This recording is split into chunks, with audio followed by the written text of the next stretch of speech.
Makudang-kudang tokoh politik ngajiang becek penyarengan tokoh muda Rempi Laksane Jagirau. Politisi muda katureksain jagi presiden Melanin pabuat krame.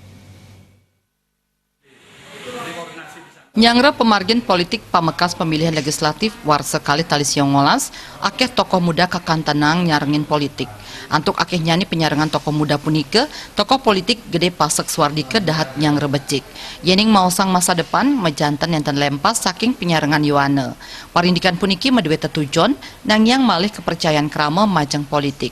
Pasek suardike ngawohin, samian interaksi ringgalai mangkin sampun kepasti kayang melarapan antuk politik, rumasuk ring bidang pendidikan, kesehatan, wiadin sosial. Pasek suardike nureksain, yening tokoh muda sane ringgalai mangkin, nyarengin politik, sampun medab-daban becik. Karena sejatinya kalau ngomong masa depan ya anak-anak muda. Jadi kalau mereka alergi semua dengan politik maka berbahaya.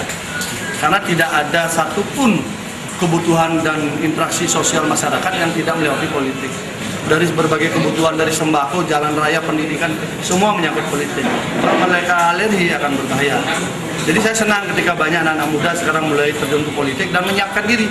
Yang bikin saya senang itu mereka menyiapkan diri, mempelajari dulu aturannya, mempelajari dulu ilmunya, kemudian dia masuk. Ini jauh lebih bagus dibandingkan mereka yang tidak pernah tahu apa-apa, tiba-tiba berseragam partai langsung maju mewakili rakyat. Ini berbeda. Sani mangkin taler akeh tokoh muda nyarengin politik sahang wangun pabrik bagan sapunapi ngardi daerah wiadin panegara Indonesia sani sayan becik. Jaya Kusuma.